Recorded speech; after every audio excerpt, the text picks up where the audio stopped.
the courage to create change.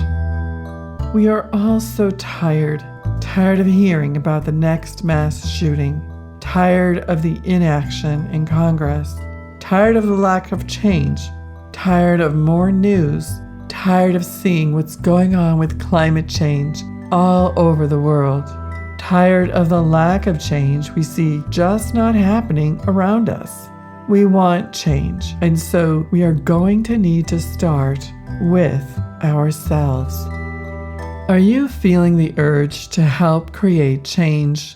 A gunman opened fire on concert goers in Las Vegas, people who were there to have fun, be with family and friends, and listen to some good country music they had been so looking forward to. This gunman pre-planned the whole thing and booked a hotel room high up so he could get a good vantage point on the crowd. Can you believe this? It's hard to even imagine what kind of mindset goes into perpetuating the act of trying to kill as many people as possible who are there to enjoy life, enjoy music, and have fun with those they love to be with. I know it's hard to be thinking about change for yourself when we are looking at such horrific news on television, in social media, and just about everywhere around us. Most of the people I know are pretty sad, frustrated, and angry as well. It seems we all share the same opinion about this matter, that machine guns do not belong in the hands of anyone who can buy them at the store, never mind over the internet. But never is there any change happening to our laws or with our government officials.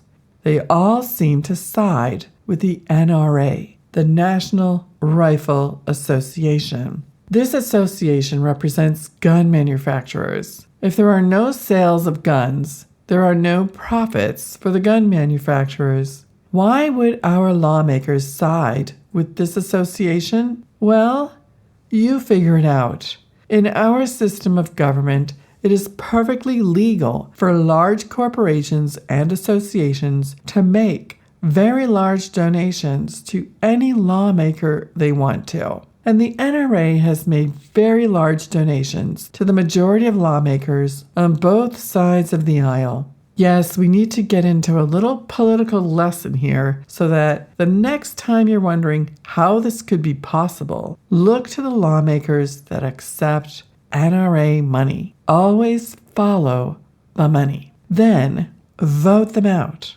Sounds simple? Not so much. Most Americans have no idea about the thing I just told you about. They actually believe that most Americans want guns on their streets. The fact is, the data shows they don't.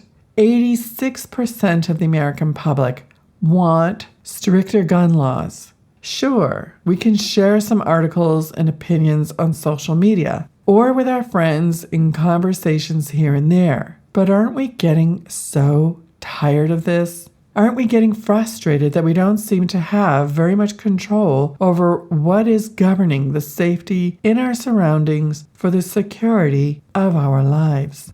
It seems that so much power is lying within our government officials, and it's so confusing to hear what arguments they can come up with to justify the fact that anyone at any time can buy such outrageous weapons that they can wipe out masses of people at any given time. How did we get here? I am personally so tired of this conversation. I'm tired that it's the same conversation that we keep having every time another mass shooting occurs. So many people I know are simply good, decent individuals, doing the best they can to be positive, loving, contributing citizens to our country. And yet there seems to be this force of fear that is controlling what could be beautiful, peaceful, harmonious lives in healthy communities. The people at the 3-day country music festival in Las Vegas were simply there to enjoy themselves.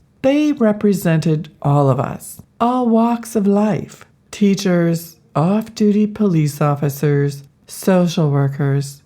When I look at events like this spiritually, I want to see what we are being shown. And this is what we allow. We have allowed this to be possible. We have allowed the sale of these weapons designed to kill people to be readily available to anyone at any time. This is the truth. I'm not going to apologize for, quote, being political because I am strong enough to speak, to show, and to point out. This is simply wrong. And I encourage you to do the same. It is exactly because not enough people have gotten angry and stood up and said, we need to fix this, that we have gotten into this situation we're in. Think of all the people who are working on this, who have been affected by this, who are working so hard to fix all the problems that this has created. Thousands, communities, families, hospitals, workers, so many in so many other sectors of our society as well. This is such a huge cost to all of us. Where do we stand as a country? I know it's hard to be thinking about change for yourself, but literally, this is one of the most important things to do. Grow yourself. I was just talking to a friend of mine the other day, and I'm astounded at how many very powerful spiritual individuals are not clear on their gifts and how to express them and what to do in the world. It has caused me to rise up and stand taller and stronger in being there to help those who are feeling called right now to do something, to be something more, to act through their own gifts. God does not ask you for anything other than to fulfill your own function. You have a part in saving the world. It is your part, and only you can do it. And it is tied to your gifts. And your gifts contributed to the world can contribute to saving it. And guess what else? Your happiness, your gifts, and your function are all one. Here's a quote from A Course in Miracles. My happiness and my function are one. That's lesson 66. I know this has been a long rant, and I appreciate you if you've gotten this far. But so many of us have been working on ourselves and growing ourselves spiritually for so long. And now you may be feeling a strong calling to rise up. I know I do. And I also know my calling is to shine my own light, inspire you, support you, and instigate a shift out of any kind of stuckness that you may be feeling. Here's a quote from a recent client I worked with. In a very short session, among other things, Suzanne asked me a question that feels like it's going to change everything around. I've been invested in staying stuck for so long, I couldn't see a way out of it. Then she gave me a powerful week-long process to move through the stuck points. I am confident big shifts are in store. Thank you, Suzanne. Thank you, Linda, for sharing that. Linda lives in Indonesia. I am on fire while I'm helping women get past all their self-doubts about what is possible for them in their lives. If you're feeling called and you're tired of being stuck, ineffective, and feeling like you're the best kept secret in the world, like you still aren't getting your message out, or like your work is not earning you enough, I am open to having a chat with you to see if we are a welcome fit in your life to get clear and find the courage to transform into expressing the powerful woman that you know you are. Let's all get up and do this together now. Click the link in the description to learn more about the Clarity to Courage package of sessions. It's your life, and your life matters. Your function matters. Your gifts matter. Your voice and courage matter.